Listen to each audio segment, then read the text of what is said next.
La pénitence par le père Bourdaloue. Quelque relâchement que le péché ait introduit dans le christianisme, il est aisé de comprendre, pour peu que l'on connaisse la nature de la pénitence, qu'elle doit être sévère de la part du pécheur.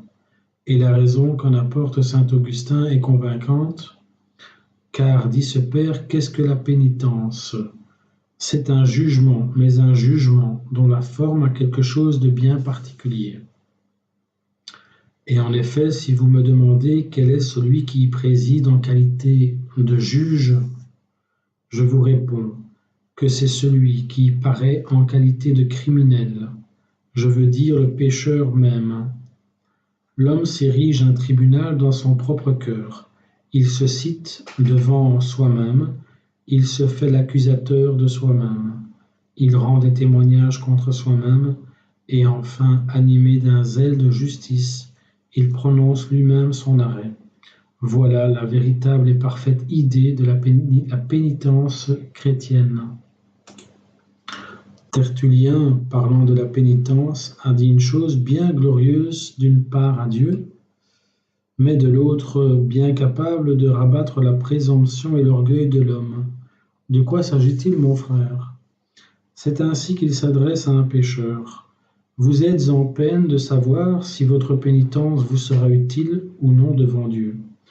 Qu'importe, Dieu vous commande de la faire. N'est-ce pas assez pour vous obliger à lui obéir? Quand il n'y aurait que le seul respect dû à son autorité, elle mérite bien que vous y ayez égard préférablement à votre utilité. Or, ce que ce père disait en général de la pénitence, je pourrais le dire en particulier de la sévérité de la pénitence. Quand cette sévérité n'aurait rien que de rebutant pour nous, et qu'elle serait telle que notre amour-propre et l'esprit du monde nous la figurent, Dieu leur donnant, il n'y aurait point d'autre parti à prendre que celui d'une généreuse soumission. Et il serait juste que notre délicatesse cédât à la nécessité et la force du précepte. Mais Dieu, chrétien, n'en veut pas user si absolument et si souverainement avec nous. Et par une condescendance digne de sa grandeur, il sait si bien tempérer les choses que non seulement le poids ne nous accable pas, mais qu'il nous devient même léger. Et s'il veut que nous nous condamnions à toutes les rigueurs de la pénitence, il prend soin en même temps que nous y trouvions toute l'onction qui peut nous l'adoucir. Le même Tertullien ne se trompait donc pas, et quoiqu'il ait eu du reste sur le sujet de la pénitence des sentiments outrés, il a parlé juste quand il a dit ailleurs que la pénitence était la félicité et la béatitude de l'homme pécheur. À qui ne connaîtrait pas les effets de cette vertu, ou plutôt à qui n'en connaîtrait qu'une partie, cette proposition semblerait un paradoxe. Car qu'y a-t-il en apparence de moins propre à faire le bonheur de l'homme que ce qui mortifie son esprit, que ce qui crucifie sa chair, que ce qui combat ses passions, que ce qui l'oblige à se renoncer lui-même? Or, ce sont les devoirs essentiels de la pénitence. Il est néanmoins vrai, chrétien, qu'après l'innocence perdue, rien ne peut rendre l'homme heureux, je dis même heureux dès cette vie, que la pénitence. Et vous en conviendrez sans peine quand vous m'aurez entendu. Car j'appelle avec Tertullien la félicité du pécheur dès cette vie, ce qui produit en lui la paix et le calme de la conscience, ce qui le remplit de la joie du Saint-Esprit, ce qui le met dans toute l'assurance où il peut être contre les jugements de Dieu. Or, voilà les effets naturels de la pénitence que je vous prêche. Première vérité, vérité incontestable et qui est de la foi. J'ajoute qu'il n'y a que la pénitence exacte et sévère qui ait la vertu d'opérer ces divins effets, c'est-à-dire qui produisent dans le pécheur cette tranquillité, qui lui fasse goûter cette joie, qui lui donne cette assurance, ou du moins cette confiance chrétienne, seconde vérité qui s'ensuit infailliblement de l'autre. N'ai-je donc pas droit de conclure que la pénitence, dans sa sévérité même, nous devient douce et aimable? Écoutez-moi, ceci vous édifiera plus que tout ce qu'il y a d'effrayant et de terrible dans la religion. Oui, c'est la véritable pénitence, et par conséquent celle où le pécheur se flatte moins, où il s'épargne moins, qui produit la paix. Et de là vient que le Fils de Dieu ne sépara point ces deux grâces qu'il accorda tout à la fois à la plus généreuse et à la plus fameuse pénitente, Marie-Madeleine, lorsqu'il lui dit au moment de sa conversion, « Vos péchés vous sont remis, allez en paix ». Cette paix de Dieu, comme l'appelle saint Paul, parce qu'elle est en effet souverainement et par excellence le don de Dieu, cette paix que le monde ne peut donner, parce qu'elle n'est pas de son ressort, cette paix qui surpasse tout autre sentiment, tout autre bien, tout autre plaisir, et sans laquelle même il ne peut y avoir ni plaisir ni bien dans la vie, cette paix qui met le repos dans un cœur, qui en fait cesser les troubles, qui en apaise les remords, cette paix, dis-je, fut le premier fruit des saintes dispositions avec lesquelles Madeleine vint se présenter à Jésus-Christ. Jusque-là, rebelle à Dieu et livrée à elle-même, elle avait eu de continuels combats à soutenir. Jusque-là, emportée par sa passion, mais au même temps gênée et bourrelée par sa raison, elle avait senti l'aiguillon du péché, c'est-à-dire elle en avait senti la confusion, l'amertume, le repentir, bien plus qu'elle n'en avait goûté la douceur. Jusque-là, elle avait vécu dans des inquiétudes mortelles, mais elle commença à jouir enfin de la paix dès que, par sa pénitence, elle eut trouvé grâce devant Dieu. Car ce fut alors qu'elle entendit cette divine parole et qu'elle en éprouva l'effet. Allez en paix. Comme si le Sauveur du monde, usant de l'empire absolu qu'il avait sur le cœur de cette pécheresse, lui eût commandé, aussi bien qu'au vent et à la mer, de se calmer. Quoi qu'il en soit, je prétends, mes chers auditeurs, qu'autant que nous pratiquons la pénitence avec cet esprit de ferveur et cette exacte sévérité envers nous-mêmes, autant nous y trouvons de consolation. Que ce qu'éprouva Madeleine convertie, Dieu, par sa miséricorde, nous le fait sentir, puisqu'il nous dit comme à elle, intérieurement et même sensiblement par la bouche de ses ministres, « Tout vous est pardonné, ne soyez plus en peine. » Luc 7. Mais comment est-il possible qu'une pénitence sévère, qui, selon la maxime de Tertullien, fait en nous la fonction de la justice et de la colère de Dieu, nous donne néanmoins la paix? Ah, chrétiens, voilà le miracle que je vous prie de remarquer, car c'est par sa sévérité même qu'elle apaise Dieu, qu'elle désarme Dieu, qu'elle nous rend amis de Dieu, que d'un Dieu courroucé et irrité, lequel n'avait pour nous que des rigueurs et qui ne nous préparait que des châtiments, elle le force, tout Dieu qu'il est, par une sainte violence et par une espèce de conversion qui se fait en lui, à devenir un Dieu de bonté, un Dieu qui met sa gloire à nous pardonner sans réserve tout ce que nous ne nous pardonnons pas, qui ne se souvient de nos offenses que pour en faire le sujet et la matière de ses grâces, qui n'est notre juge que pour nous montrer encore plus authentiquement qu'il est notre Père, puisque alors il nous juge en Père, au lieu qu'à la fin des siècles il nous jugera en Maître. Enfin, un Dieu qui, déposant toute pensée, tout sentiment de vengeance, n'a plus désormais, comme il s'en déclare lui-même, que des sentiments de compassion et de charité, que des pensées de réconciliation et de paix. Voilà, dis-je, le miracle de la pénitence. Elle fait donc, parce qu'elle est sévère, Appliquez-vous à cette pensée qui n'est que la suite de celle de Tertullien. Elle fait donc, parce qu'elle est sévère, la fonction de la colère de Dieu, mais elle la fait bien plus efficacement que la colère de Dieu même, ou plutôt, elle fait en nous ce que la colère même de Dieu toute seule n'y peut faire. Pourquoi? C'est qu'au lieu que la colère de Dieu punit en nous le péché sans l'effacer, la pénitence l'efface en le punissant. C'est que la colère de Dieu toute seule, quelque satisfaction qu'elle exige et qu'elle tire du pécheur, ne peut jamais faire que Dieu soit satisfait. Ce qui se voit dans l'enfer ou l'éternité tout entière des peines que souffrent les réprouvés ne satisfait jamais Dieu, parce que dans l'enfer, dit saint Bernard, il n'y a que la colère de Dieu qui agit.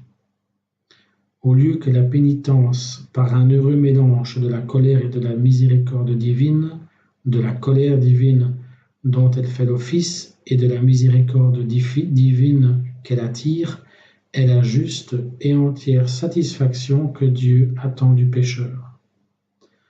Par conséquent, c'est la pénitence sévère qui nous remet bien avec Dieu, et par une suite non moins infaillible qui nous remet bien avec nous-mêmes.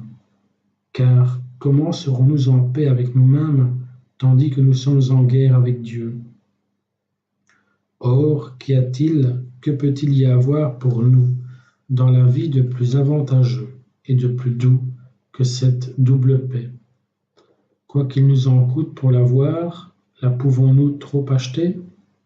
Et quelque austère que nous paraisse et que soit même la pénitence, pouvons-nous ne pas l'aimer quand il s'agit de rentrer en grâce avec le Maître, de qui dépend tout notre bonheur, et de rétablir dans nous-mêmes une paix qui sur la terre est le souverain bien et qui ne peut compatir avec le péché.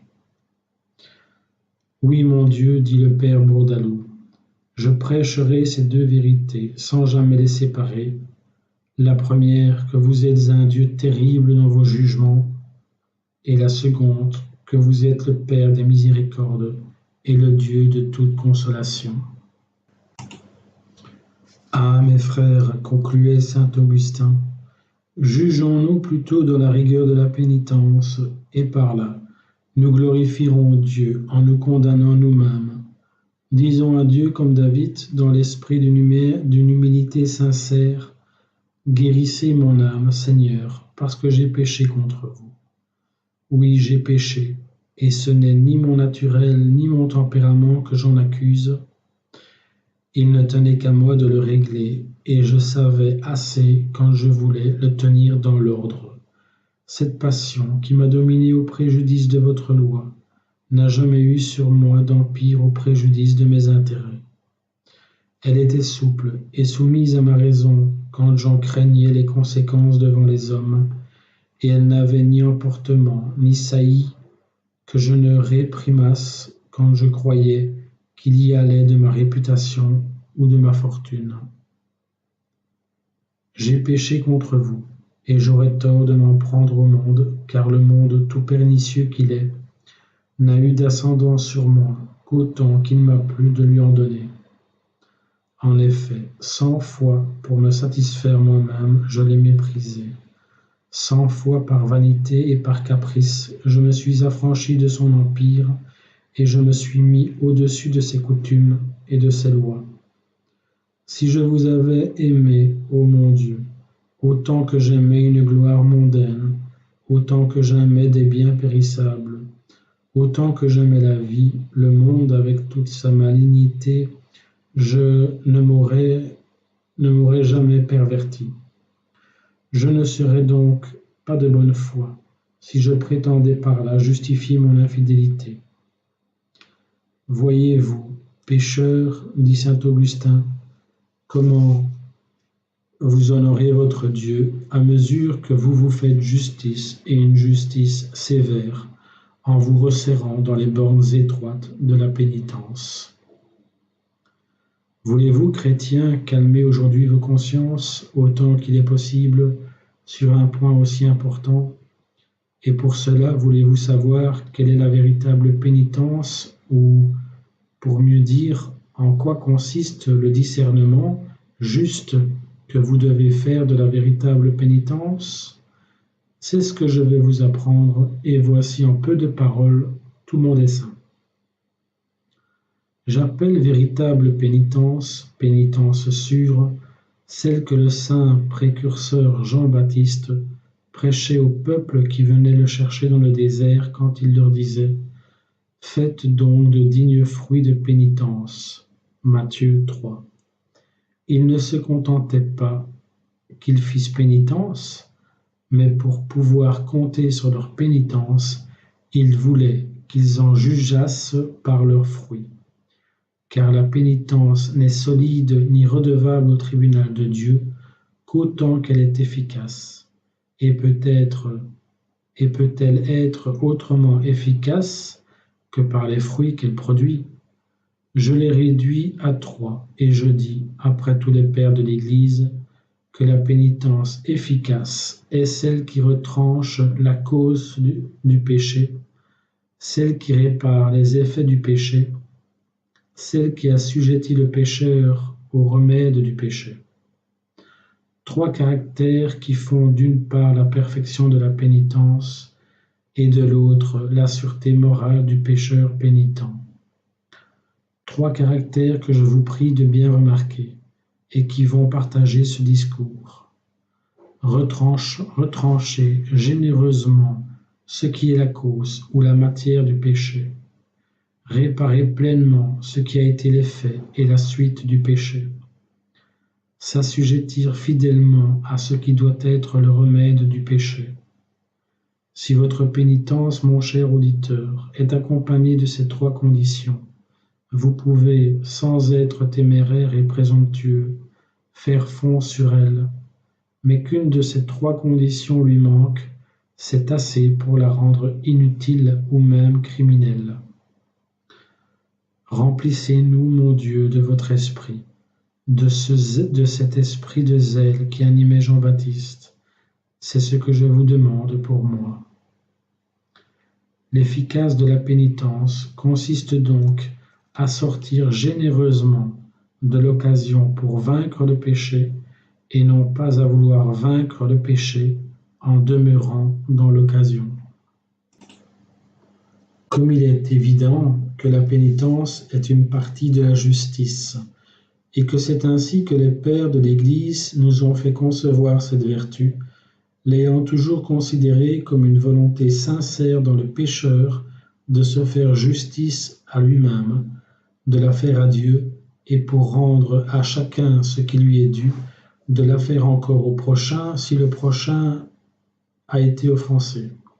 Il s'ensuit qu'une des principales fonctions de la pénitence chrétienne est de réparer les effets du péché. Mais supposons l'indispensable et l'incontestable nécessité de cette réparation, il s'agit, mes chers auditeurs, d'en bien comprendre l'étendue, parce que c'est de là que dépend l'exacte mesure de la pénitence. Or, pour cela, je m'attache à 2 importantes maximes de l'Écriture qui doivent corriger en nous 2 des plus visibles et des plus dangereux abus à quoi nous sommes sujets, lors même que nous voulons retourner à Dieu et dans le projet et le plan de conversion que nous nous formons. Voici une instruction bien solide et dont je vous prie de profiter. Première maxime, pour se convertir efficacement à Dieu, il ne suffit pas de faire pénitence, mais il faut faire de dignes fruits de pénitence. C'est ce que prêchait Jean-Baptiste, cet homme envoyé de Dieu pour préparer au Seigneur un peuple parfait. C'est ce qu'il enseignait aux Juifs qui venaient l'entendre dans le désert et qui se présentaient à lui pour être baptisés. C'est la conclusion qu'il tirait et qu'il leur adressait à tous quand il leur disait avec ce zèle et cet esprit d'Élie dont il était rempli: « Faites de dignes fruits de pénitence » en Luc 3. Car, comme remarque saint Grégoire pape, Par là, ce divin précurseur déclarait que les fruits de la pénitence doivent être distingués de la pénitence même, comme la substance de l'arbre l'est de ses fruits. Par là, il leur donnait à connaître que la pénitence ne se réduit pas uniquement à pleurer les péchés passés, mais à se mettre en état de ne plus les commettre dans l'avenir, que pleurer les péchés passés et même y renoncer pour toute la suite de sa vie, c'est le fond et comme la racine de la pénitence, mais qu'il doit naître de là des fruits de grâce et de salut sans lesquels la pénitence ne peut être qu'un arbre stérile et exposé à la malédiction. Par là, il accomplissait dignement son ministère, soit à l'égard des pécheurs endurcis, en les obligeant à faire pénitence, soit à l'égard des pécheurs pénitents, en leur apprenant à faire de dignes fruits de pénitence. Or, quels sont, encore une fois, ces fruits salutaires, ces fruits de pénitence? Les voici. Réparer les pernicieux effets du péché par des œuvres directement contraires au péché même selon ses différentes espèces. Je m'explique. Réparer les effets de l'usurpation ou d'une possession injuste par la restitution. Réparer les effets de la médisance ou de la calomnie par le rétablissement de l'honneur et de la réputation. Réparer les effets de l'emportement et de l'outrage par l'humilité et la satisfaction.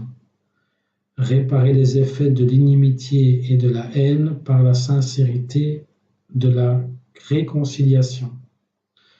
Voilà, dit saint Grégoire, les dignes fruits, les fruits proportionnés, les fruits nécessaires, les fruits non suspects de la pénitence. Tout ceci est essentiel, écoutez-moi. Dignes fruits de pénitence parce qu'il faut, pour les produire, que le pécheur fasse des efforts dont il n'y a que la vraie pénitence, je veux dire que la pénitence surnaturelle, et même la plus surnaturelle qui soit capable. En effet, par quel autre motif que celui d'une pénitence très parfaite et toute naturelle, un riche avare pourrait-il se résoudre à rendre un bien qu'il a injustement acquis ou injustement retenu, mais dont il ne peut plus se dépouiller sans déchoir du rang où il est, et dont la restitution lui devient par là quelque chose de plus triste et de moins supportable que la mort même. Par quel autre motif un homme hautain et fier pourra-t-il gagner sur lui de faire des démarches humiliantes pour satisfaire, aux dépens de son orgueil, à ceux qu'il a offensés? Et s'il est offensé lui-même, par quel autre motif lui persuadera-t-on d'étouffer le ressentiment de l'injure qu'il a reçue et de se réconcilier de bonne foi avec son plus mortel ennemi? Ce ne peut être là, Seigneur, que l'ouvrage de votre main, et un tel changement ne peut venir que de vous. La vertu de l'homme ne va point jusque-là. Il faut non seulement que votre grâce vienne à son secours, mais la plus puissante de votre grâce. Il faut qu'elle lui fasse concevoir et enfanter ses résolutions héroïques, et sans elles, l'esprit corrompu du monde les ferait immanquablement avorter. C'est par cette grâce, ô mon Dieu, que vous triomphez des cœurs les plus rebelles et les plus durs. C'est par elle que les hommes les plus violents et les plus féroces deviennent doux et traitables comme des agneaux. Par elle que l'usurpateur du bien d'autrui consent à se dessaisir de tout ce qui ne lui appartient pas, et quelquefois même encore de ce qui lui appartient, en rendant comme Zachée, non seulement au double, mais au-delà. Appliquons aux maux spirituels de nos âmes des remèdes spécifiques, et selon la différence des péchés, employons pour les punir des moyens différents. La retraite et la séparation du monde pour punir la licence des conversations. le silence pour punir la liberté et l'indiscrétion de la langue, la modestie dans les habits et dans l'équipage pour punir le luxe, le jeûne pour punir les excès de bouche et les débauches, le renoncement aux plaisirs innocents pour punir l'attachement aux plaisirs criminels. Qui sait si le Dieu des miséricordes ne se convertira pas à nous? Qui le sait? Ou plutôt, qui en peut douter après la parole authentique qu'il nous en a donnée? En un mot, mes chers éditeurs, retranchons la cause du péché, réparons les effets du péché, assujettissons-nous, quoi qu'il nous en coûte, au remède du péché, et par là nous rentrerons dans le chemin du salut et de la gloire.